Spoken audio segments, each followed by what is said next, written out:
بسم الله الرحمن الرحيم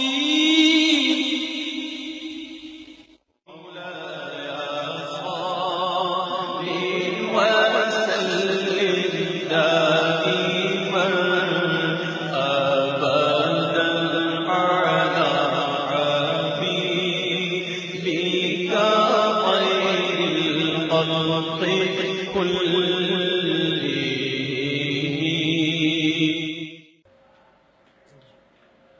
اعوذ باللہ من الشیطان الرجیم. بسم اللہ الرحمن الرحیم. سامعین و ناظرین، آج ہم لوگ پڑھیں گے النحو الکبیر کا سبق نمبر 30 مفعول بہ کا بیان. اس سبق میں ہم لوگ پڑھیں گے مفعول بہ کے حوالے سے. سب سے پہلے مفعول بہ کی تعریف کہ مفعول بہ کہتے کس کو ہیں، مفعول بہ کیا ہوتا ہے، مثال، اور پھر مثال کے ساتھ ہی اس مثال کی میں وضاحت حسب معمول میں آپ کو بتا دوں گا. پھر یہ جو مفعول بہ ہے اس کی کتنی اقسام ہوتی ہیں اور پھر ان اقسام کی کتنی صورتیں ہو سکتی ہیں اس پر گفتگو کریں گے. اور پھر اس مفعول بہ کے حوالے سے چند ضروری باتیں میں آپ کے گوش گزار کروں گا. سب سے پہلے ہم اس کی تعریف پر آتے ہیں اور تعریف کے بعد میں بتاؤں گا آپ کو اس کی مثال. تعریف اس کی بہت سمپل ہے. وہ اسم، یاد رکھیے گا کہ اب فوراً سے ہمیں معلوم چل گیا کہ یہ ایک اسم ہے. وہ اسم کون سا اسم ہے؟ وہ اسم جس کے مدلول پر فاعل کا فعل واقع ہو.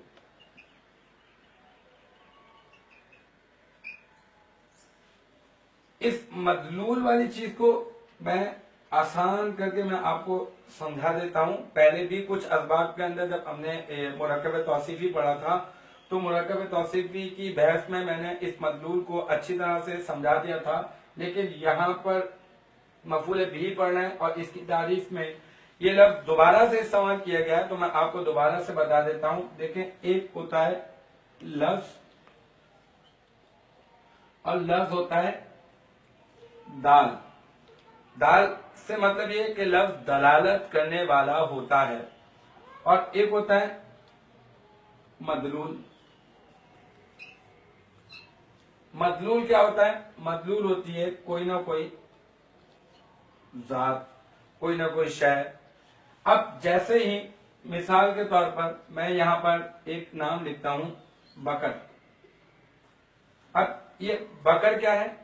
بکر ایک اسم ہے پہلی بات، اور بکر جو ہے نا ایک لفظ ہے. اور یہ جو لفظ ہے یہ والا لفظ دلالت کر رہا ہے.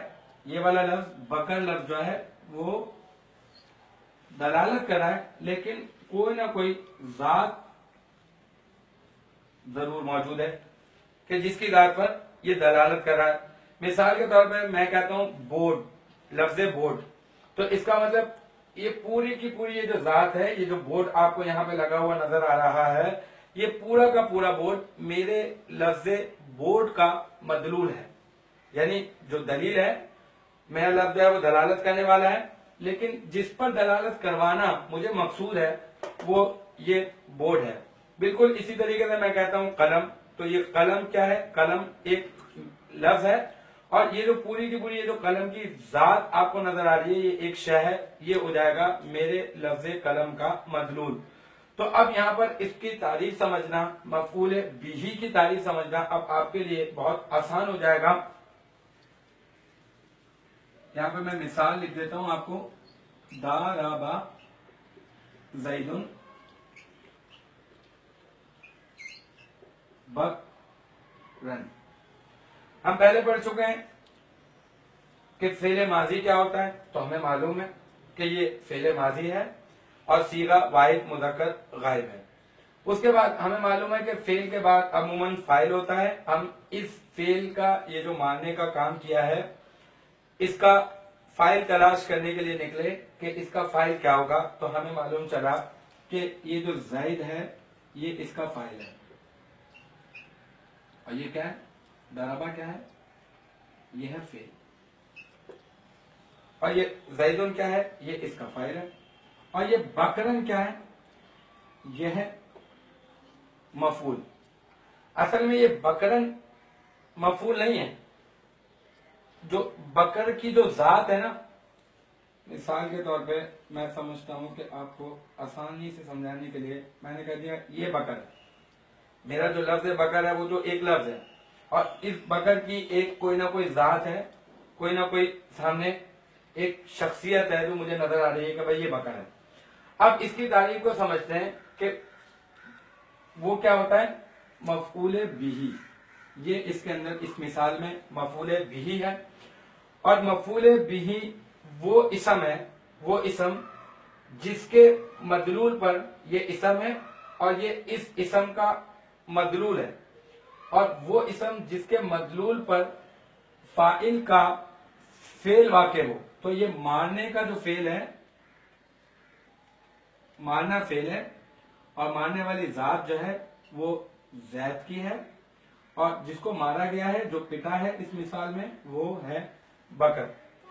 تو اب ہماری آسانی سے سمجھ میں آ گیا اس کی وضاحت کہ مفعول بہ اسے کہیں گے وہ اسم جس کے مدلول پر فاعل کا فعل واقع ہو۔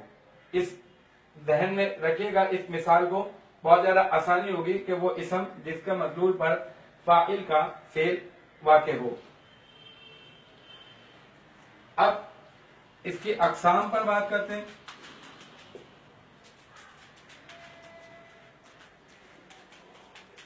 کہ یہ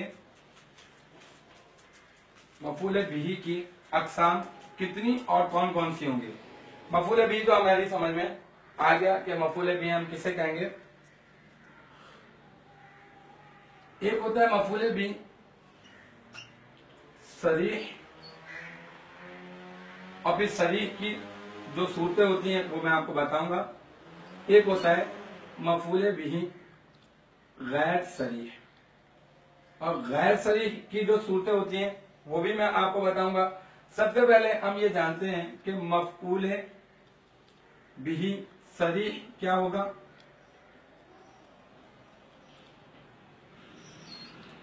ضرب زید بکر، بکر ایک اسم ہے، اور یہ وہ اسم ہے جس کے مدلول پر فاعل کا فعل واقع ہوا ہے۔ اب اسے ہم کہتے ہیں اس میں ظاہر، کہ یہ واقعی ایک اسم ہے، اس میں علم ہے، ظاہری طور پر یہ ایک اسم ہے جو چھپا ہوا نہیں ہے، کسی سے بالکل بھی پوشیدہ نہیں ہے۔ اس کا معنی ہے کہ بکر واقعی کسی نہ کسی کا نام ہوگا، تو یہ اسم ہے اور یہ اس میں ظاہر ہے۔ اگر یہ فاعل کا جو مفعول ہے، اور مفعول بہ اس کو کہتے ہیں جس کے مدلول پر فاعل کا فعل واقع ہو، اگر مفعول کوئی اس میں ظاہر بن رہا ہوگا تو مفعول صریح ہوگا۔ یہاں پر یہ جو بکر ہے یہ مفعول صریح ہے۔ ضرب زید بکرن، زید نے مارا، کس کو مارا، بکر کو مارا، مفعول صریح ہے۔ کیوں؟ کیونکہ اس میں ظاہر ہے۔ اگر اس میں ظاہر مفعول بنا ہوگا تو ہم کہہ دیں گے مفعول صریح۔ اور مفعول صریح کی ایک دوسری صورت یہ ہوگی کہ میں نے یہاں پہ لکھا ضربت۔ ضربت کون سا صیغہ ہے؟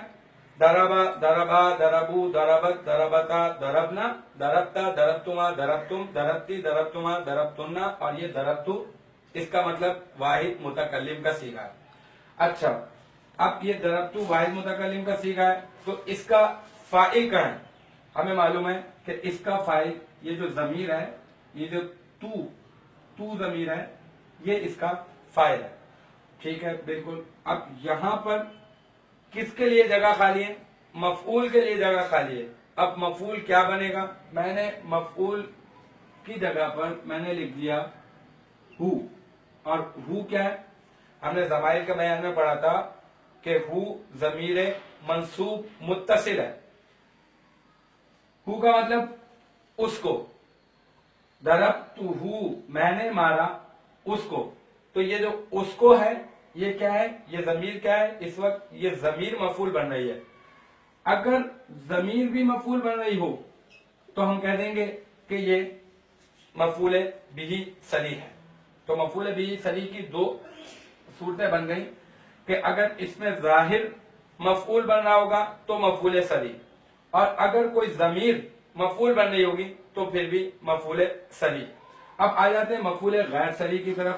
ڈیفینیشنز ویسے آپ کی کتاب میں پوری کی پوری تفصیل سے لکھی ہوئی ہیں، اسی وجہ سے میں یہاں پر مثالیں لکھ کر میں آپ کے سامنے وضاحت پیش کر رہا ہوں کہ تاکہ ٹائم بچ جائے، کیونکہ پورا کا پورا سبق اگر بورڈ پہ لکھیں گے تو بہت زیادہ ٹائم ہو سکتا ہے. سب سے پہلے ہم لوگ جانتے ہیں مفعول صریح کی پہلی قسم،